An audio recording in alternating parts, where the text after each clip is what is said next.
my little house? How y'all doing today? Well, baby, if you are King Charles and his favorite little My Little Pony, Camilla, you guys are really in a tough place, but baby, it's not going to stop you from taking away the Sussex titles. Now, if you guys don't know, I have a royal playlist. I talked about yesterday that there were rumors that Charles was taking away the Sussex titles. Listen, a lot of people are like, that would never happen, blah, blah, blah, blah, blah. What about Andrew? Well, you know what? It looks like King Charles said, good point. What about Andrew? And he has made the first moves to take away Andrew's titles. Y'all, he kicked him out of Buckingham Palace. Now, before he kicked his officers out, now Andrew doesn't even have his apartment in Buckingham Palace. Charles is cleaning house. We all know he has beef with Andrew, but y'all, as sad as it is, right? And I don't mean Andrew being kicked out, but from Andrew's point of view, Andrew is collateral damage because Charles is coming for Harry and Meghan. That's right. This is part of their ongoing plot of, okay, first we'll strip Andrew of titles because I never liked Andrew anyway, because this is Charles speaking. Because there were always rumors that Andrew had plotted with Princess Diana to make sure that William took the throne and Charles was pushed out of the way. Now listen, it's a dumb plot. It never would have happened, but Andrew had his mommy's ear and he was the good looking one. He was the charming one. He was the creepy one. He deserved to rule among men, right? Charles never forgave him. This is why it's rumored he never let Beatrice or her sister be princess, well, not be princesses, but be working royals. And now that his mom's gone, he only wants his children, his bloodline. Okay, so you guys got that, you know the backstory. Well, one, it's payback for that. But two, because he never liked him. But two, it is also setting the ground and getting the public ready for snatching away Harry and Meghan's titles, which is to say, baby, if you're going to do it, just do it. Harry and Meghan will be fine without you. I actually really think that if they snatch away Harry and Meghan's titles, they will become canon, right? They will become canon in the history books. They will become when you talk about the British royal family, when you talk about, they will be bigger and brighter than even Wallis Simpson. The only reason we don't know more about Wallis Simpson is they were big sympathizers to Germany during the war. You know what that means, but also to the fact of there wasn't social media around. Queen Elizabeth and her family controlled all the papers, the media, airways, everything. They couldn't get their story out. If they take away the titles, Harry and Meghan will be, I swear to God, for the rest of history and mankind, their story will be solidified. Not even that, they guarantee that wherever Harry and Meghan go, they will be canonized in glory for people that don't go with the UK, that don't go with, what do you call it? Royalty. I just blocked them out of my head. So they can play around if they want. It will be the dumbest decision ever. Now, this comes right after Andrew literally predicted, right?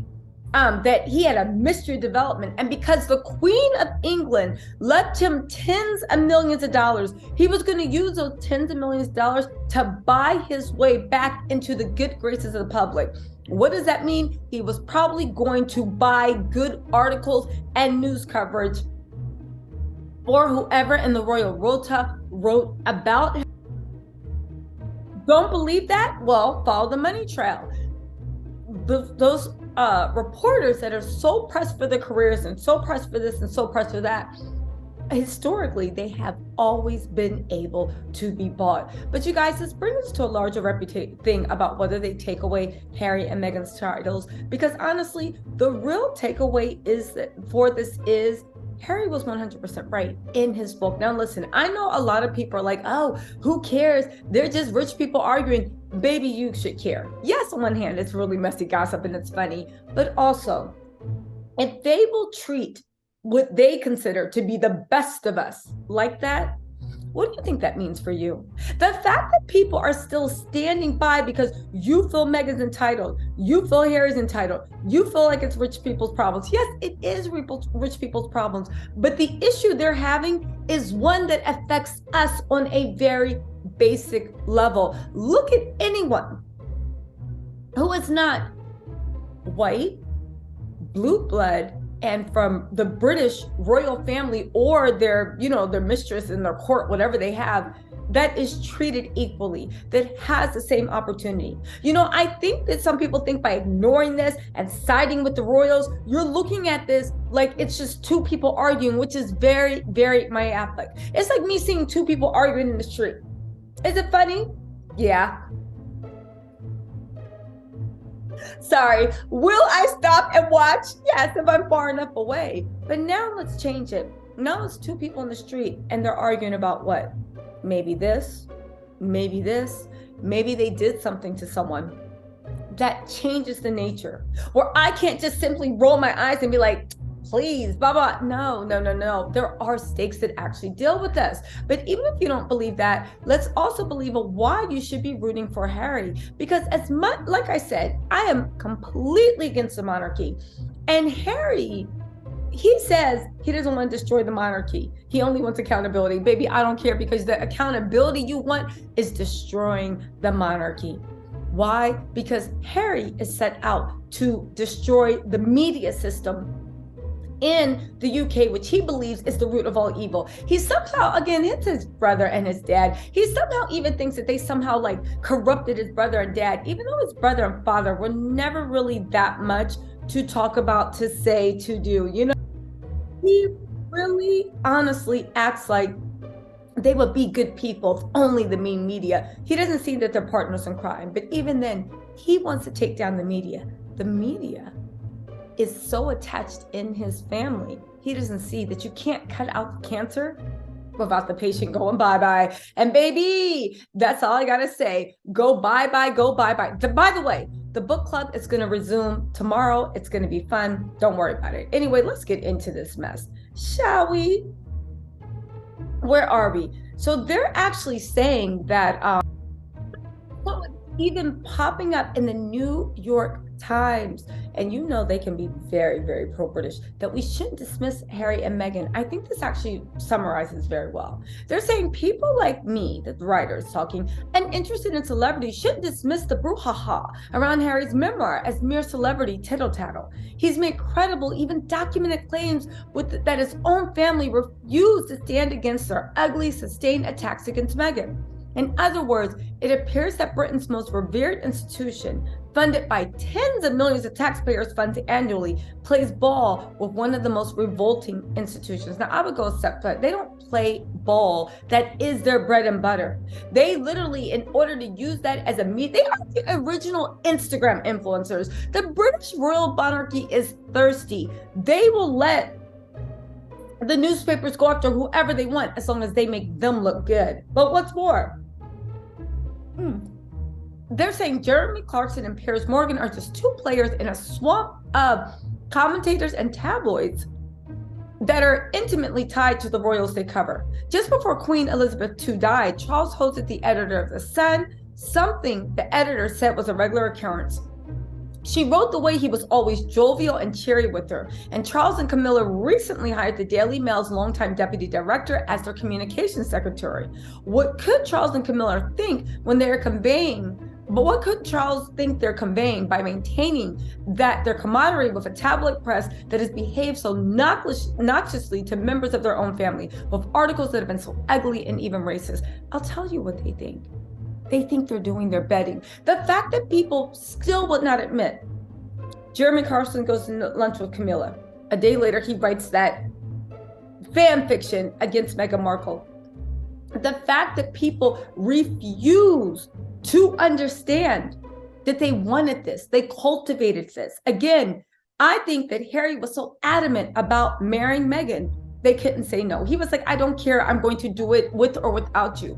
And then they decided, well, you know what? Plan B. We'll just do all this stuff and then she'll run out of here. The only thing is she did run out of there, but Harry was the one carrying her as they ran.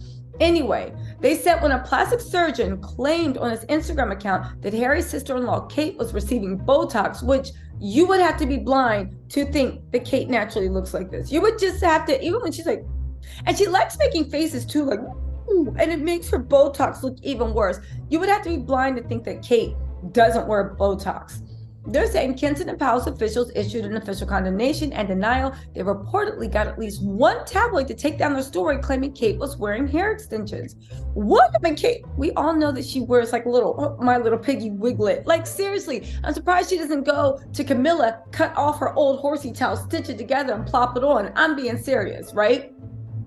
They said William and Kate issued a strong statement and threatened legal action against the magazine Tatler, who called Kate perilously thin, and swatched the passages the palace had reportedly objected to were deleted from the story. That's when he just said that Kate was dull, bland, they embarrassed her, and they also said that her mother was like a low-class social climbing juggernaut. Take her for what you want. Kate, she just can't get any respect there. I guess Kate's so mad too because Meghan left and actually got the respect that Kate felt like she deserved as the Queen of England. They said the British journalist Andrew Marr, a confessed fan of Queen Elizabeth II, says that Harry's claims are important.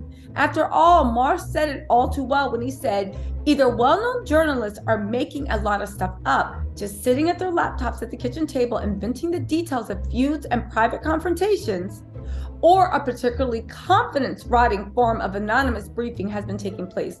Again, when you look at the fact that they struck down Botox, Tatler had to revise stuff, and the stuff about extensions, you really think that they're letting these royal people, but everybody knows it's a royal source. That's my point. Anyway, I'm going to leave you with this.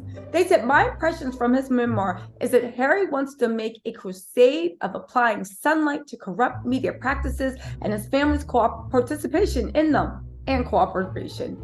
If he succeeds in fighting the vile forces that he feels contributed to his mother's death and imperiled his newfound love, he might bring a certain sense of decency in Britain and maybe even curtail the power of the worst practices in media.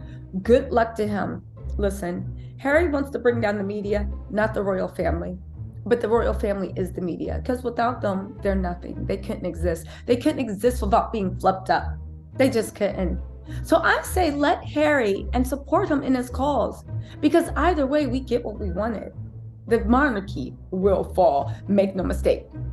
I do also want to say this, right? I find it crazy, just crazy, that the monarchy thinks they're going to survive this. Now, while they will not be ran out the country, I think they're going to turn like the Greek monarchy where, you once had great power, but now nobody cares. That's why Philip came over to the Windsors. Anyway, y'all, let me know what you think in the comments, and I will talk to you later. Bye.